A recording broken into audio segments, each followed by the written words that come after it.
My dad, Mark, was a master curator. Not of art, unless you count the framed posters of classic rock bands in the garage that my mom eternally threatened to replace with something more cheerful.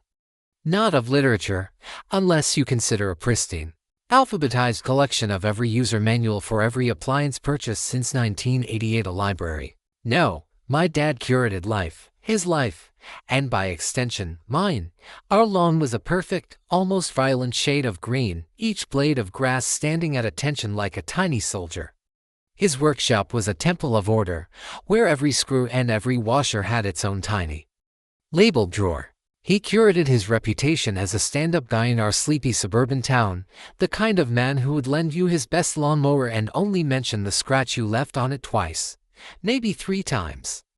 And I, Alex, was his prized exhibit, his only son, his pride and joy, the sole heir to a kingdom of meticulously organized power tools and a frankly concerning amount of Simon and Garfunkel on vinyl. He taught me how to change a tire, how to grill a steak to a perfect medium rare, and how to deliver a firm, no-nonsense handshake.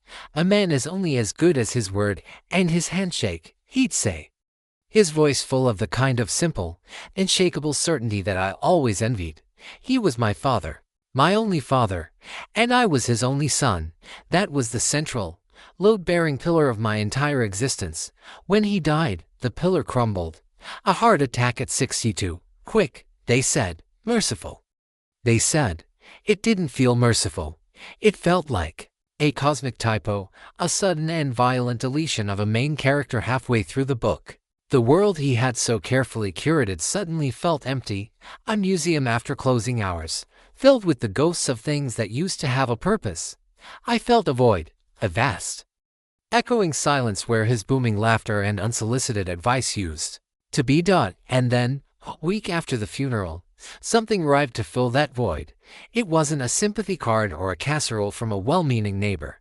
It was a flimsy, airmail envelope with a scuffed, colorful stamp from a place I'd only ever seen in movies. There was no return address. Inside, there was no letter, just a photograph, glossy and warm, and on the back, a few words scrawled in a flowing, unfamiliar hand, Spanish words, followed by a collection of what looked like children's drawings of a stick figure with a familiar, wide smile. The inscription was simple. 3 words that took the carefully curated world my father had built and bulldozed it into rubble. Per nuestro papa. For our dad. This is the story of that man, Mark, the man who was my father, my hero, my entire world, and, as it turns out, someone else's too. It's going to be a long, complicated ride. And if you want to see how it all unfolds, make sure you're subscribed so you don't miss what comes next. Believe me, you'll want to hear this. The funeral was a masterclass in beige suits, beige expressions, beige platitudes. It was held at the Golden Fields Memorial Chapel. A name so aggressively optimistic it felt like a threat. My father, a man who considered Hawaiian shirts formal wear, would have hated it. I certainly did. My Uncle Barry, my dad's younger, bolder brother, delivered the eulogy. He stood at the podium, sweating under the soft, forgiving lights, and spoke about my father as if he were describing a saint who just happened to be really good at fixing sprinkler systems. Mark was a pillar of the community, he boomed, his voice cracking with manufactured emotion. What community? I thought, staring at a water stain on the ceiling that looked vaguely like a disappointed Abraham Lincoln. The Costco bulk buy community. The grunts when he stands up community. A devoted husband. He glanced at my mother, who sat beside me, rigid as a statue. Her grief was different from everyone else's. It wasn't loud or performative. It was a silent, internal collapse. She hadn't really spoken a full sentence to me in days. She just existed, a ghost haunting the edges of our own tragedy. And a truly perfect father, Uncle Barry concluded, looking directly at me. A few people in the pews nodded sagely, dabbing at their eyes. I felt 100 pairs of sympathetic eyes on me. The living embodiment of my father's greatest achievement. I just nodded, playing my part, the grieving son. It was the role of a lifetime. The truth is, he was a great father. Or, more accurately, he was great at the performance of being a father. He never missed a baseball game. He always helped with my homework, even if his understanding of algebra seemed to be based on gut feelings and vague historical analogies. He bought me my first car, a beat-up Toyota that smelled like wet dog and desperation, and patiently taught me how to drive a stick shift in an empty mall parking lot, only yelling a little bit when I nearly took out a light pole. He was present. He was reliable. He was the sun my small suburban world revolved around. The idea that this sun also shone on another solar system was, at that point, literally unthinkable. After the service, people came up to me, their hands landing on my shoulder with a soft thud. They offered condolences that sounded like they'd been copied and pasted from a Hallmark card. He was such a good man. I'm so sorry for your loss. If there's anything you need, anything at all, I wanted to ask, could you possibly explain the last 30 years of my life to me? Because I have a feeling there might be some missing chapters, but I didn't. I just nodded and said thank you. That's very kind. The days that followed were worse than the funeral. They were quiet. The house, usually filled with the sound of the TV blaring some old western or my dad whistling off-key in his workshop, was suffocatingly silent. My mom drifted through the rooms like a ship without a rudder. She'd pick up a photograph of him, stare at it with an expression I couldn't decipher, and then put it down again. "Mom, are you okay?" I'd ask. "Just tired, Alex," she'd murmur, her back to me. "It's all very tiring." I chalked it up to a widow's grief, the kind of all-consuming sorrow that rewires your motherboard. It seemed logical. It was the only explanation that fit into the world as I knew it. And then, a week after we buried him, the letter came. I was the one who got the mail. I was halfway through a stack of bills and sympathy cards, the Venn diagram of adult misery, when I saw it. The envelope was thin, almost translucent. The stamps depicted a bright, cartoonish bird I didn't recognize. The postmark was faint, but I could make out two words, Guadalajara, Mexico. My first thought was that it was a mistake. Junk mail that had traveled an unusually long way to be ignored. There was no return address, just our name and street, written in a looping, elegant cursive that looked strangely feminine. Curiosity got the better of me. I slid it open with my thumb, standing there in the hallway, surrounded by the ghosts of my father's perfectly ordinary life. Inside wasn't a letter. It was a photograph, a recent one, judging by the quality. A man, a woman, and 3 children were standing in front of a brightly painted blue wall, squinting in the sun. The woman was beautiful, with dark hair and a smile that seemed both warm and weary. The kids, 2 girls who looked to be in their early teens and a younger boy, were all grinning, a chaotic jumble of limbs and laughter. And the man had his arm around the woman, his other hand resting on the little boy's head. He was wearing a ridiculously bright Guayabera shirt, the kind he'd sworn were only for cruise ship guys and retired dentists. He looked relaxed, looked happy. He looked about 10 years younger than he had any right to. He looked exactly like my dad. My brain refused to process it for a second. It was like seeing a dog walk on its hind legs and start quoting Shakespeare. It was just wrong. A prank, a Photoshop, a deepfake. Anything but the truth. I flipped the photo over. Asterisk on the back were the kids' drawings. A sun, a house, a stick figure family. And underneath them, the inscription, Para nuestro papa, for our dad. My Spanish wasn't great. I'd barely passed it in high school, but I knew what papa meant. The air left my lungs in a single, silent whoosh. I leaned against the wall, the photograph trembling in my hand. The man in the photo was my father, the perfect pillar of the community, father who was supposed to be exclusively mine. The life in that photo, vibrant and loud and drenched in sunlight, was not my life. And that smile, that goddamn perfect, curated smile I knew so well, it wasn't for me. It wasn't for my mom. It was for them.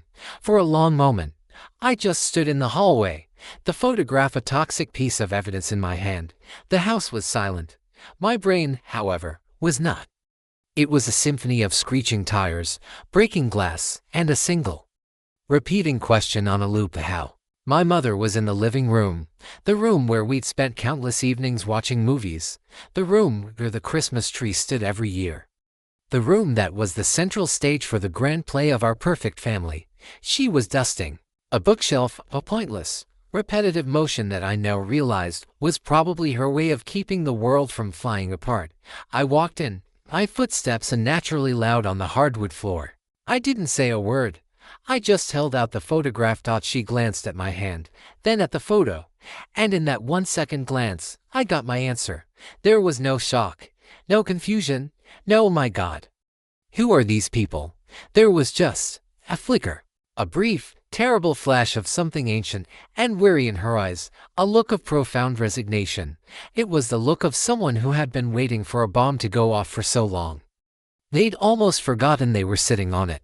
And now here I was, holding the detonator. She put the dust cloth down very, very carefully. "Where did you get that?" she asked. Her voice was thin, brittle. "It came in the mail.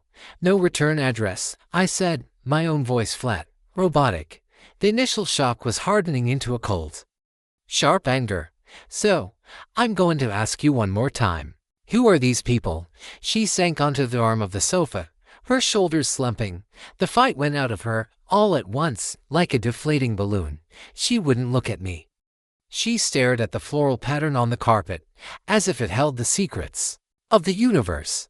"Her name is Elena," she said, her voice barely a whisper.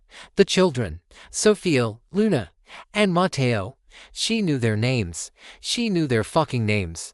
The cold anger inside me began to boil. "You knew," I stated. "It wasn't a question. You knew about this." She finally looked up at me, and her eyes were swimming with tears she refused to let fall. "Alex, please, don't, Alex, please me," I snapped, the sound echoing in the quiet room. "How long, Mom? How long have you known that Dad was living a double life in a goddamn tequila commercial?" Her chin trembled. "About 10 years, 10 years. Number hung in the air between us, obscene and monstrous. 10 years of family dinners. 10 years of birthday cards signed love, Mom and Dad. 10 years of me, the prized exhibit, being paraded around while the curator was secretly opening a second souvenir museum south of the border. 10 years. My laugh was a harsh, ugly sound.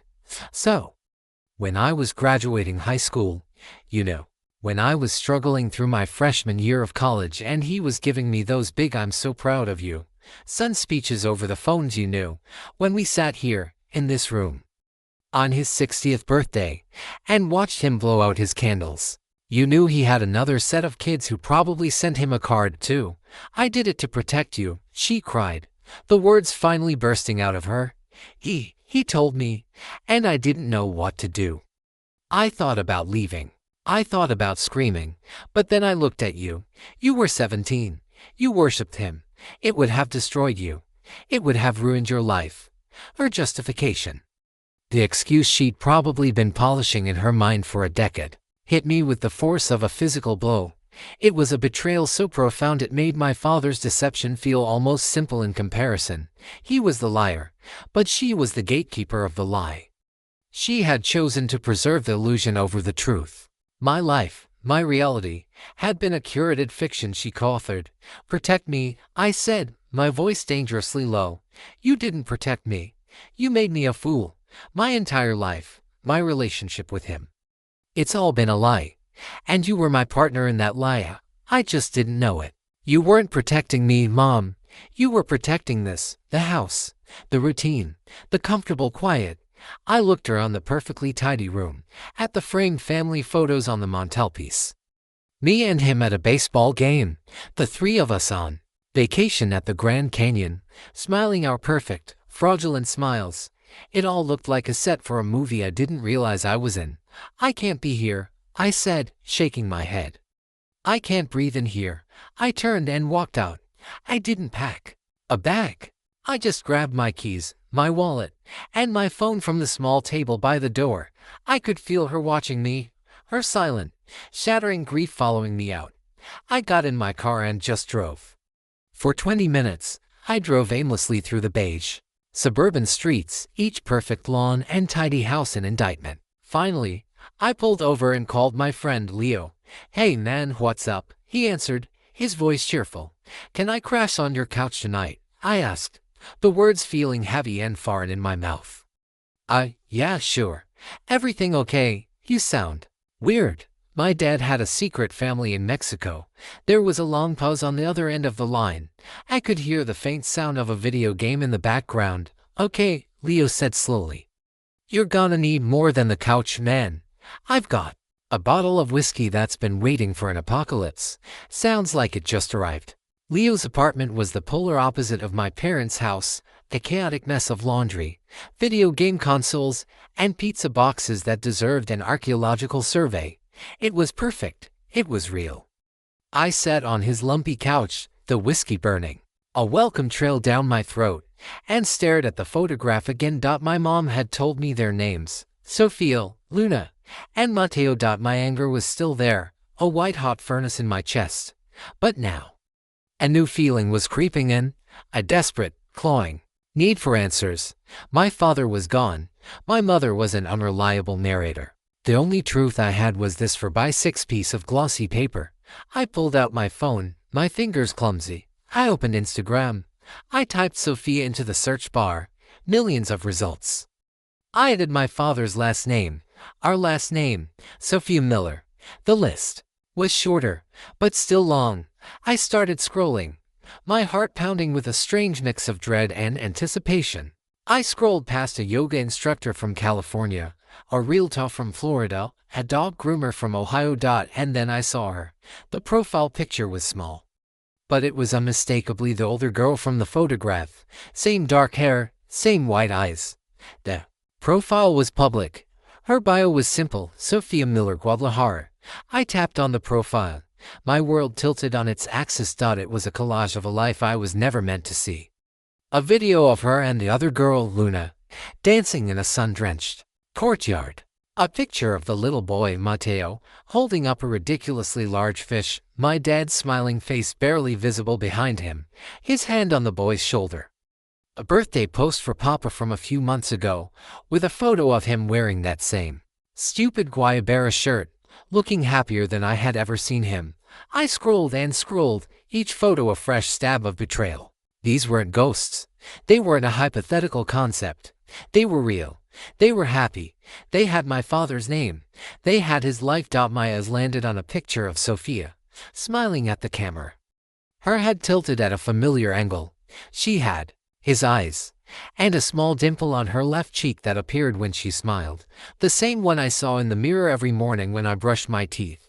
The whiskey in my stomach churned.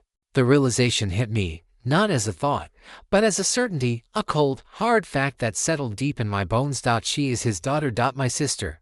The next morning, I woke up on Leo's couch with a headache that felt less like a medical condition and more like a hostile tenant had moved into my skull and started renovating.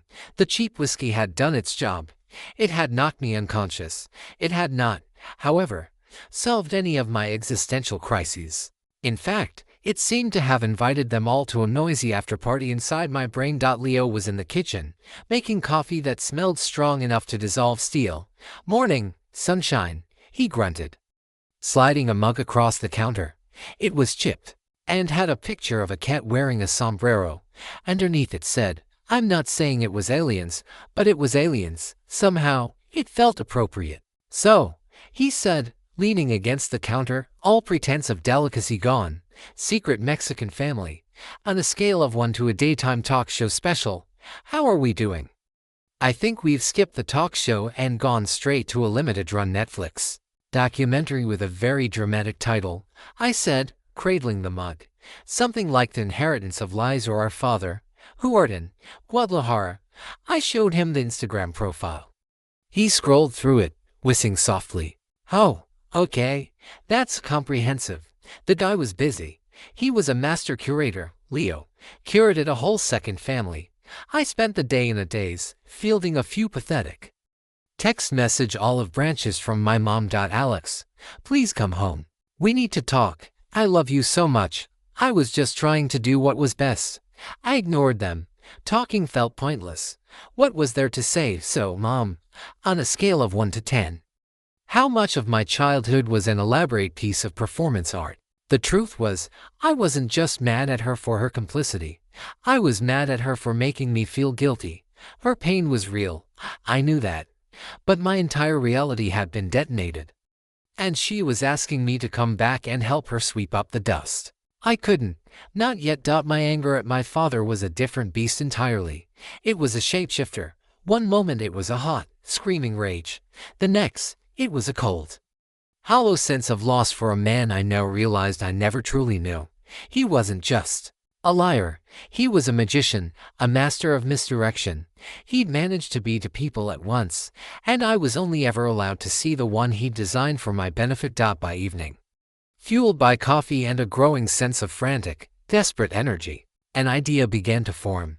It was a terrible idea, or rash, insane, straight out of a movie idea, which is probably why it felt like the only logical thing to do. I opened my laptop, the screen a stark white square in Leo's dim apartment. I went to an airline website. Destination, Guadalajara, Mexico GDL. My finger hovered over the purchase button for a full minute. My rational brain, the part of me that my dad had so carefully helped to build, the part that makes pro-con lists and checks the oil in the car, was screaming, "What's your plan, you idiot? What are you going to do? March up to their door and say, 'Hi, I'm the plot twist in your family drama'?" But another part of me, a newer, rawer part, just needed to see. I needed to replace the digital ghosts of Instagram with something tangible. I needed to stand in the same city, breathe the same air, and confirm that this wasn't some elaborate, grief-induced hallucination. I clicked the button, a non-refundable one-way ticket for a flight leaving the next afternoon. "Dude," Leo said, peering over my shoulder, "you're actually doing it." "Apparently," I said, staring at the confirmation email. "Do you have a suitcase I can borrow? Mine's at the Museum of Lies." 24 hours later, I was on a plane, descending through a thick blanket of smog into a city I couldn't pronounce properly. It was my first time leaving the country, unless you count a high school trip to Niagara Falls, which definitely doesn't prepare you for international travel. The air that hit me when I stepped out of the airport was a physical thing, thick, warm, and smelling of diesel fumes, grilled meat, and something sweet and floral I couldn't identify. It was a sensory assault. I'd never felt more alone or more out of place in my entire life. I was a ghost at the feast, an uninvited guest about to intrude on a life that had, until 72 hours ago, been completely unaware of my existence. I took a taxi to a cheap hotel I'd booked online. The driver spoke rapid-fire Spanish, pointing out landmarks with a grin, and I just nodded along, understanding maybe every fifth word. The city was a chaotic, vibrant blur of color. Brightly painted buildings, crumbling colonial architecture, endless streams of traffic. And people. So many people, all living their lives, completely oblivious to the American idiot in the back of a Nissan Suru on a deeply misguided personal quest. My hotel room was small and smelled of bleach. I dropped my borrowed suitcase on the floor and sat on the edge of the bed, my phone in my hand. I had the address, Sophia, in a moment of teenage carelessness that I was now banking my entire sanity on. Had once posted a photo of a package delivery with the address label clearly visible. It was a digital breadcrumb that had led me across a continent. My goal, I told myself, was simple: reconnaissance. I was a spy in the house of my father's other love. I wouldn't interfere. I wouldn't make contact. I would just see. I needed to verify the data. I needed to see them with my own eyes to make it real. The next day, I took another taxi to a leafy, middle-class neighborhood.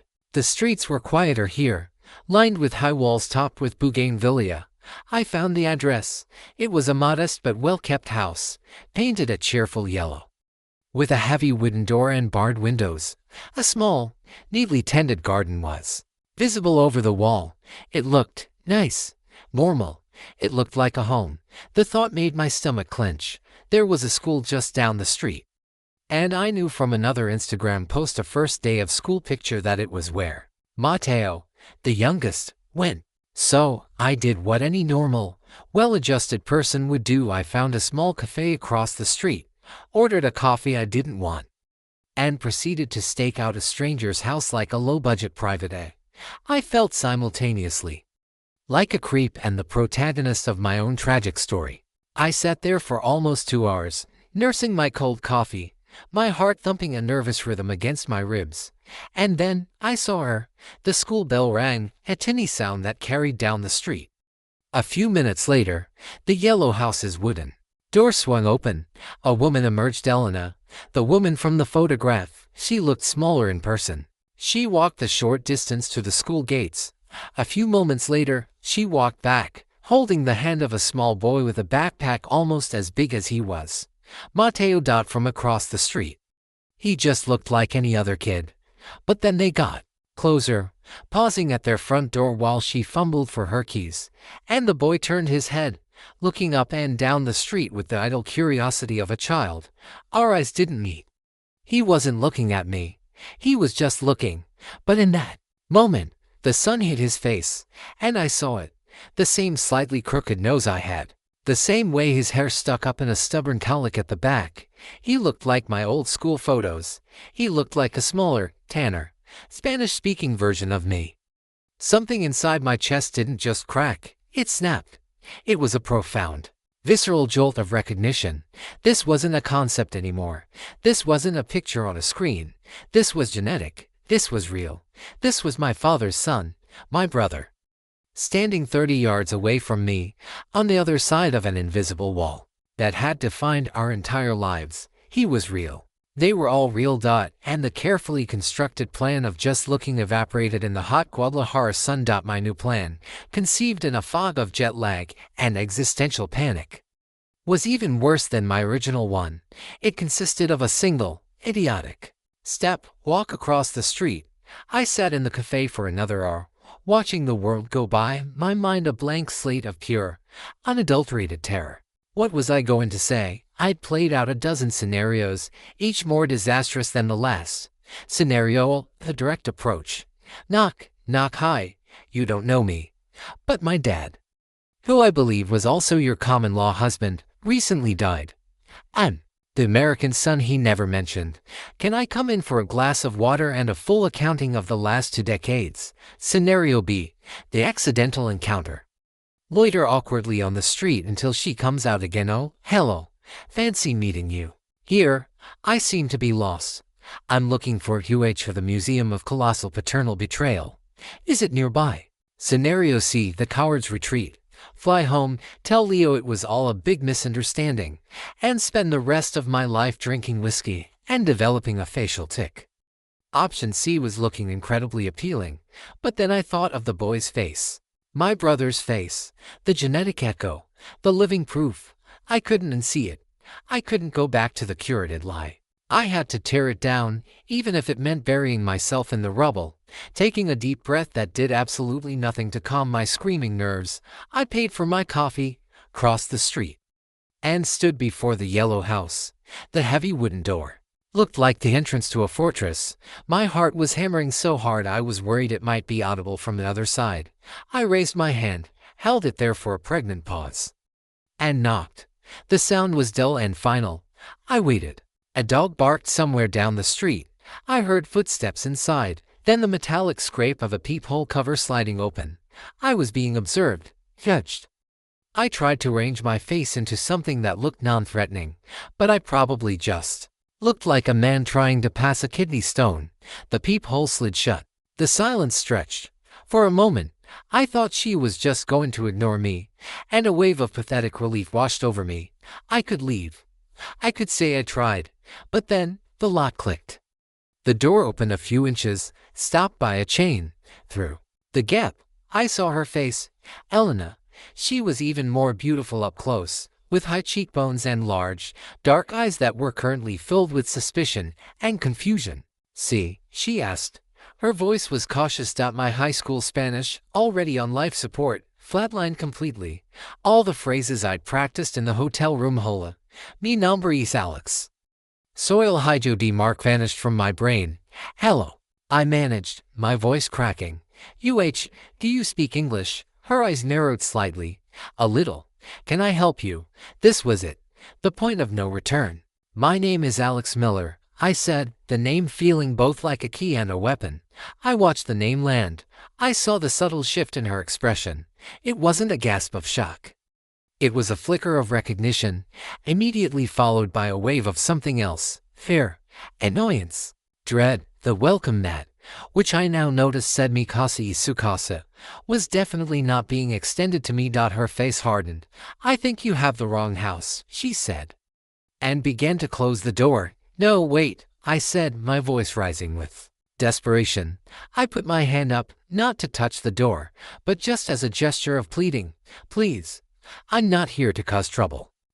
My father, Mark, he passed away last week." The door stopped moving. Through the gap, I saw her hand, which had been on the edge of the door, fall to her side. Her whole body seemed to sag. She was silent for a long time, her eyes staring at a point somewhere over my shoulder. "I know," she said finally, her voice soft and heavy. "Sophia, she saw the posts from your family. Of course, the digital breadcrumbs worked both ways. We were two secret families, spying on each other from across a digital divide." She unlatched the chain. The door swung open. "Come in," she said, her voice flat, resigned. "You shouldn't be standing on the street." I stepped inside. The interior of the house was cool and dark after the bright sun. It smelled of cinnamon and floor cleaner. It was filled with life. Colorful rugs, framed photos on the walls, photos of them, of him, and the faint sound of a cartoon coming from another room. It was a home, his other home. The air felt thick, charged with all the things my father had left and said. She led me to a small living room and gestured for me to sit on a floral-patterned sofa. She sat opposite me in a worn armchair, her hands clasped tightly in her lap. She looked exhausted, not just tired, but a deep, soul-level exhaustion that comes from carrying a secret for a very long time. "So," she said, her English careful and precise, "you came all the way from Ohio, Connecticut." I corrected automatically, then felt like an idiot. "Yeah, I found a photograph." She nodded slowly. "The one we sent? You sent it?" I asked, bewildered. "On purpose," Sophia insisted, she said with a sigh. She has a strong heart, a strong sense of justice. She said you had a right to know." I told her it was not our place, it was his, but he is gone now. She looked at me, her eyes filled with a strange mix of pity and defiance. "And now you are here. What is it you want, Alex?" The question hung in there. What did I want? An apology, an explanation, a fight? "I want to understand," I said, the words feeling inadequate. "I want to know how a man can have two families, two lives, how he could do this." Elena let out a short, humorless laugh. It was a bitter sound. "You think he had two lives? No, he had one life. He just spread it very thin." She told me the story, not all at once, but in fragments, a mosaic of a life I never knew. She'd met him 20 years ago on a business trip he'd taken to Guadalajara. She was a translator for his company. There was a connection, a romance. He told her he was married, that he had a son. He never lied about that, but he also never left. He was not a man who chose. She explained, her voice gaining a strange, detached clarity. "Choosing is for other people. For Mark, life was about adding, not subtracting. He would come here 4, maybe 5 times a year, for a week, for 2 weeks. He was my husband when he could be. He was a father to our children. When he was here, he bought this house. He paid for the schools. He brought presents. And then he would go." The image of my dad, my reliable, ever-present dad, just vanishing for weeks at a time, leaving behind a whole other family, made me feel physically ill. The business trips, the conferences, the boys' fishing weekends, it was all a lie. Meticulously constructed alibi for another existence. I felt a surge of hot, righteous anger, not just for myself, but for her. "And that was enough for you? A part-time husband, a tourist in your own life?" Her eyes flashed with a fire I hadn't seen before. "Do not judge me," she said, her voice sharp. "You do not know my life. He gave my children a father, a good one. When he was here, he gave us a life we would not have had.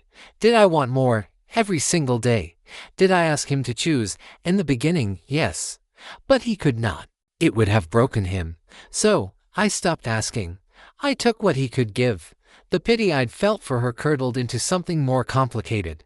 It was a bizarre Toxic cocktail of hatred for what she represented, the destruction of my world, and a grudging respect for her resilience. She wasn't a homewrecker. She was a pragmatist. A survivor? I had to ask. The question had been burning on my tongue since I'd stepped into the house. Did you know about me? I asked. My voice barely a whisper. Did he ever talk about U.S.? Elena's expression softened.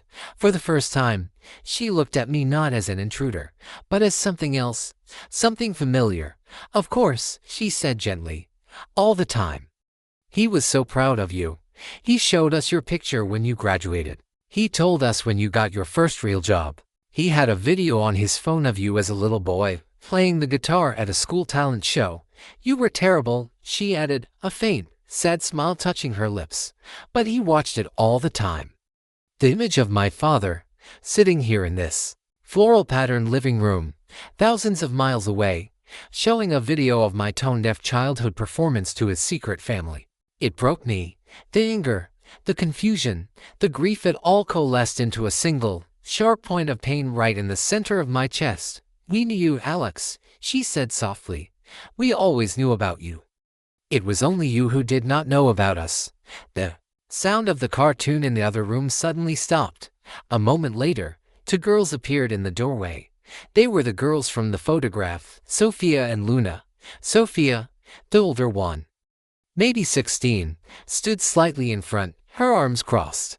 Her expression a perfect replica of the suspicion her mother had worn at the door. Luna, a couple of years younger, peeked out from behind her, her eyes wide with undisguised curiosity. They both stared at me.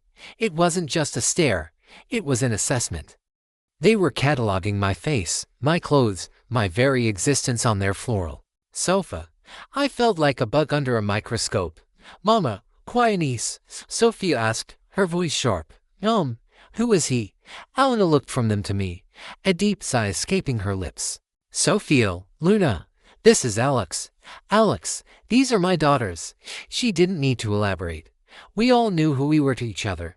Sophia's eyes, so much like my father's, narrowed. The brother, she said in accented but perfectly clear English. It wasn't a question. It was a label, a verdict. Hello, I said, my voice hoarse. It was all I could manage. Luna stepped out from behind her sister. She had a kinder face, rounder and more open. She took a few hesitant steps into the room. You have his eyes, she said softly, tilting her head. And your hands, they look like Papa's hands. I instinctively looked down at my own hands, half expecting them to look foreign.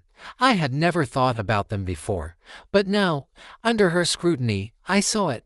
The long fingers, the shape of the knuckles. They were a carbon copy of my father's, a genetic inheritance I now shared. An awkward, heavy silence descended on the room. It was broken by the return of the little boy, Matteo, who ran in, holding a plastic dinosaur. He skidded to a halt when he saw me, his eyes going wide. He's the one from across the street, Matteo announced to the room in Spanish, pointing the dinosaur at me accusingly. The man from the cafe. So much for my covert surveillance.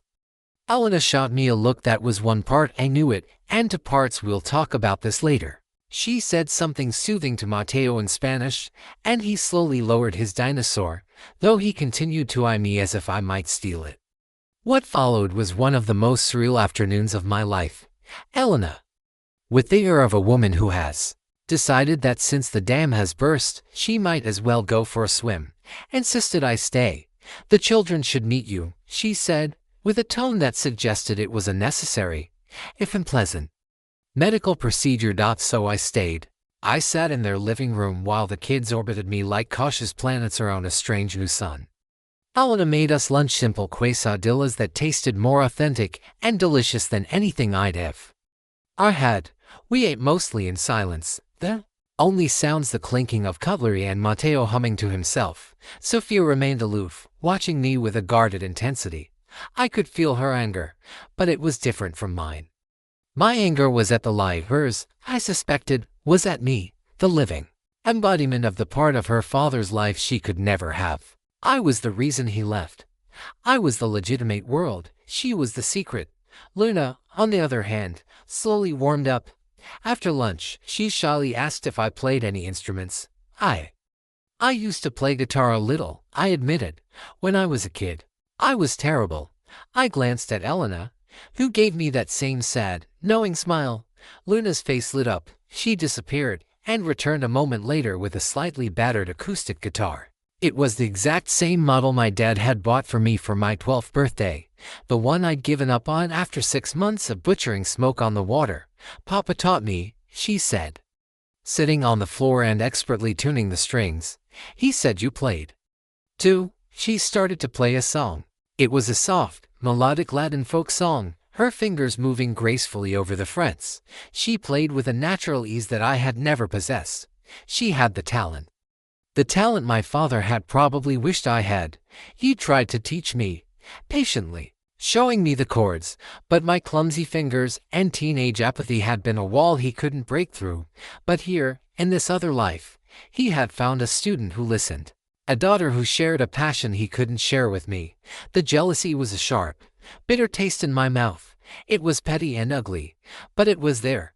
He had given her this gift, this piece of himself, a gift I had rejected. As she played, Matteo, growing bolder, came over and sat next to me on the sofa. He held up his plastic T-Rex. "Dinosaurio," he said, looking at me expectantly. "Dinosaur," I repeated, pointing at the toy. He grinned a huge, gappy grin. "Dinosaur," he echoed, pleased with this new English word. Then, he looked at me seriously and, with the simple, profound logic of a 7-year-old, he asked in Spanish, "Eres mi hermano? Are you my brother?" Elena and Sophia both froze, their eyes darting to me to see how I'd react. The question, so simple and direct, cut through all the layers of anger and betrayal. He wasn't asking about lies or secrets. He was just asking if I was his brother. I looked at his small, expectant face. I looked at Luna, still softly strumming the guitar, my father's guitar. I looked at Sophia, her defensive posture unwavering but a flicker of something new in her eyes. These children were not my enemies. They hadn't asked for this. They were just kids who loved their dad, the same dad I loved. "See," I heard myself say, the word feeling both foreign and fundamentally true. "Soy tu hermano."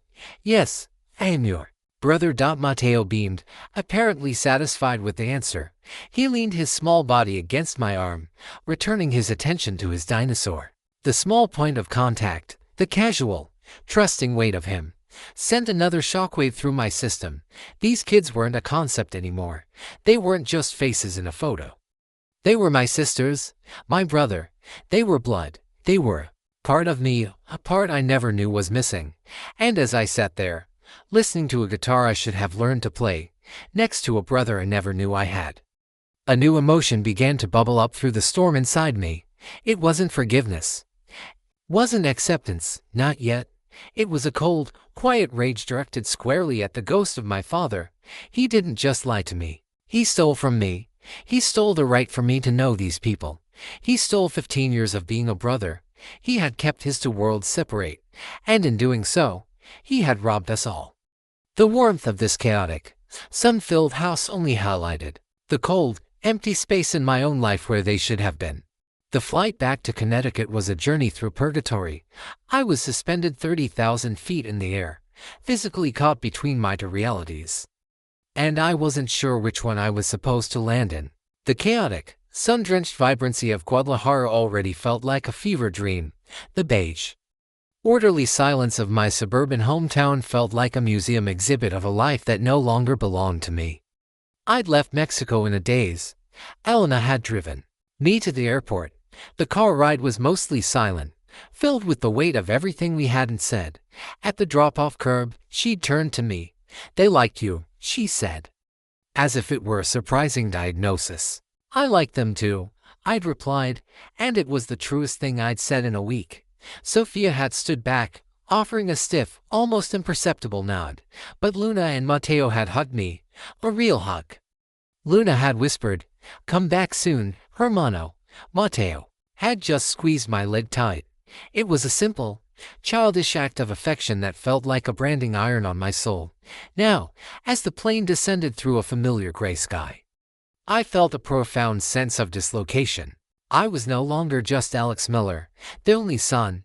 My identity, once a solid, singular thing, had been fractured into a half-dozen new, conflicting pieces. I was a son, a betrayed son, a brother, a secret, an American, a stranger with his father's hands. I didn't go back to my mother's house. I went back to Leo's couch. It had become my refugee camp. "So," he asked, handing me a beer the moment I walked in the door. He'd learned that platitudes were useless. "Did you find what you were looking for?" "I don't know what I was looking for," I said, slumping onto the sofa. "But I found them. They're real, Leo. They're kids, good kids." I tried to explain. I tried to describe the yellow house, the taste of Elena's cooking, the sound of Luna's guitar, the feeling of Mateo leaning against me. I tried to convey the surreal horror and the baffling warmth of it all. Leo listened patiently, a deep frown on his face. "Dude," he said when I was done, "that is monumentally messed up. Your dad was a straight-up sociopath with a great frequent flyer plan. He wasn't wrong, but somehow." His blunt summary felt too simple. It didn't capture the complexity of it. It didn't account for the genuine love that seemed to exist in that other house. My friends had similar reactions. I tried to talk to a couple of them, thinking that vocalizing it would make it feel more real, or maybe less. Their responses ranged from stunned silence to a sort of morbid, fascinated pity. "Wow. Man, that's like something out of a movie. So, you have, like, a whole other family now. That's wild. I'm so sorry your dad was such a dick. They meant well, but they couldn't get it." To them, it was a crazy story, a shocking piece of gossip. To me, it was the new architecture of my soul. They saw a villain and a set of victims.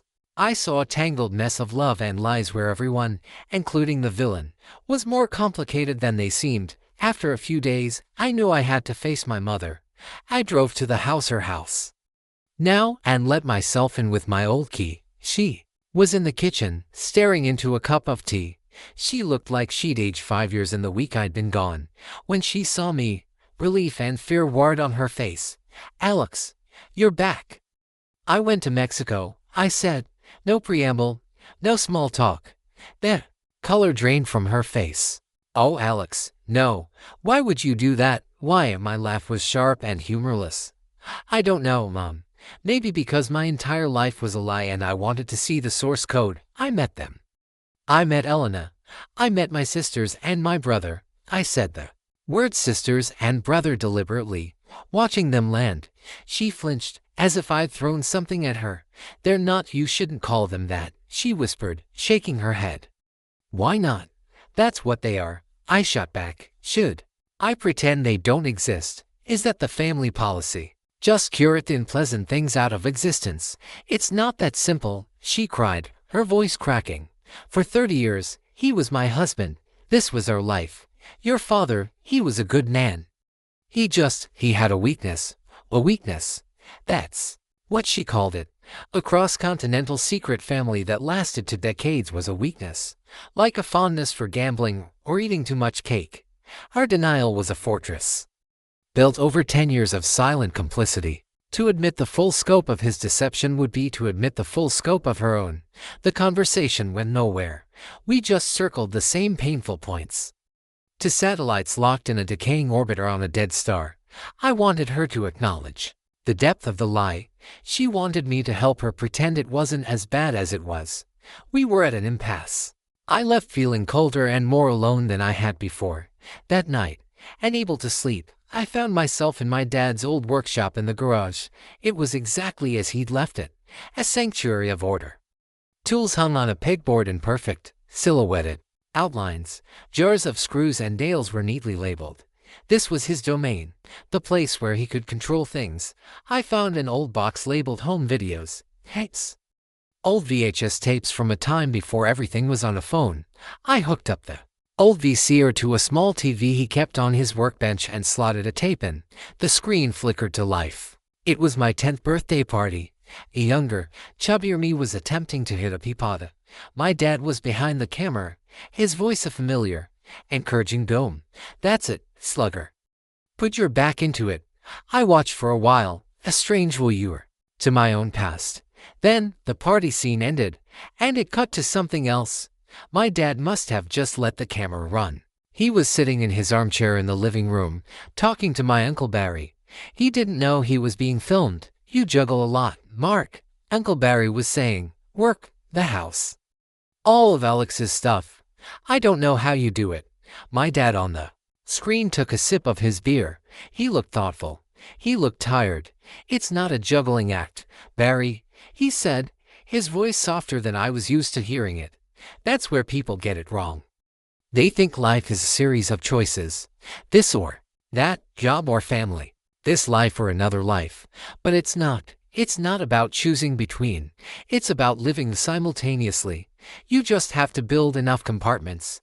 He took another drink, completely unaware of the devastating profundity of his drunken philosophy. Living simultaneously, building compartments, the VCR word.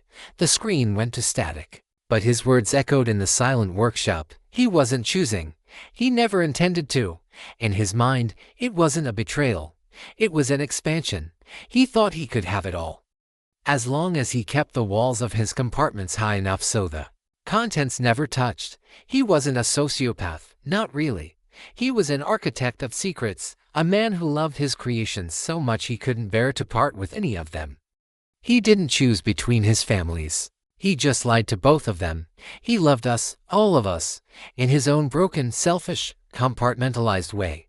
And in that dusty, silent workshop, surrounded by the evidence of his obsession with order, I finally understood the beautiful, terrible chaos of the man he was. The weeks that followed were a strange, quiet purgatory.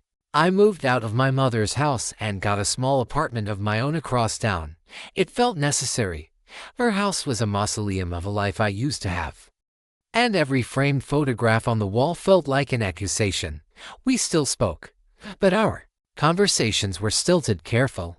We tiptoed around the giant, Mexico-shaped crater in the middle of our family history, both of us too weary to fall in. I was living simultaneously, just like him. During the day, I was Alex Miller, a guy working a boring office job, paying his bills, talking to his friends about sports and movies. But at night, I was someone else. I was the keeper of a secret history. I would find myself scrolling through Sophia's Instagram, a silent digital observer of their lives. I saw Mateo lose a tooth. I saw Luna perform in a school concert, playing the guitar he gave her. I saw them celebrate their mother's birthday.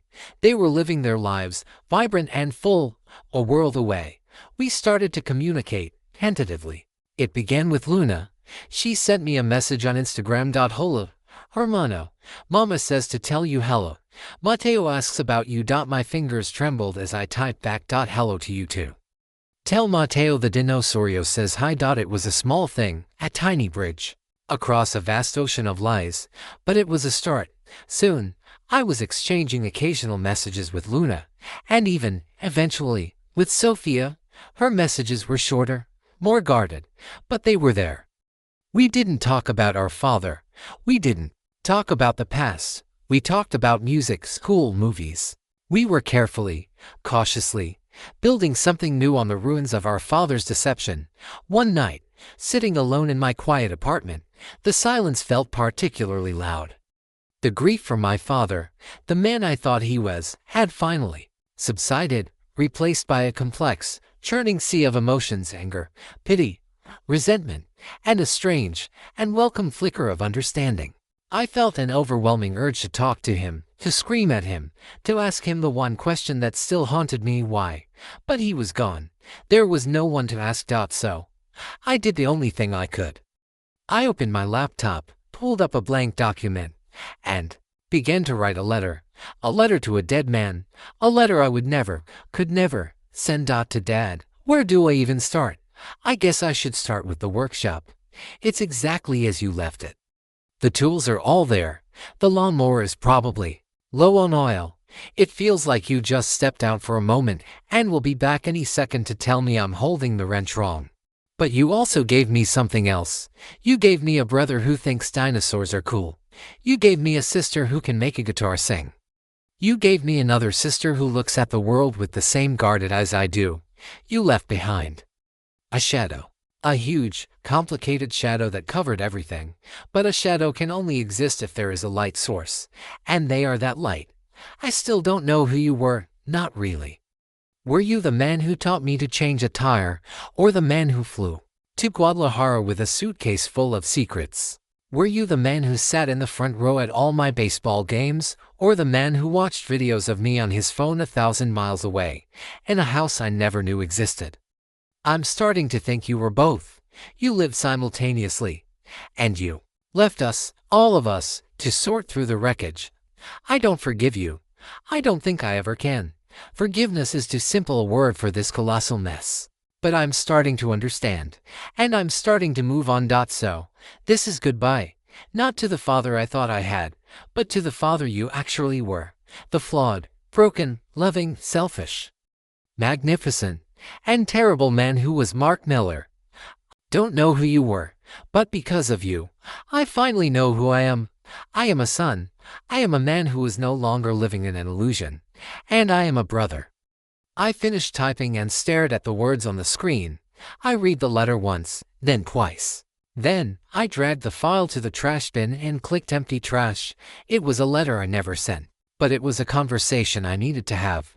The next morning, my phone buzzed. It was a picture message from Luna. It was a short video of Mateo, grinning at the camera, proudly holding up a drawing. It was a picture of a stick figure, a big one, and next to it, a slightly smaller one. Underneath, Luna had typed a caption. Mateo drew you a picture. He says it's you and him. I looked at the simple drawing, at the two stick figures standing side by side, and for the first time in a long time, I smiled, a real and complicated smile. The story wasn't over. In a way, it was just beginning. Family is a complicated thing, isn't it? Full of secrets and unexpected connections. I'd actually love to hear your thoughts on this, so drop a comment below and let me know what you think. And of course, if this story resonated with you, hitting that like button really helps.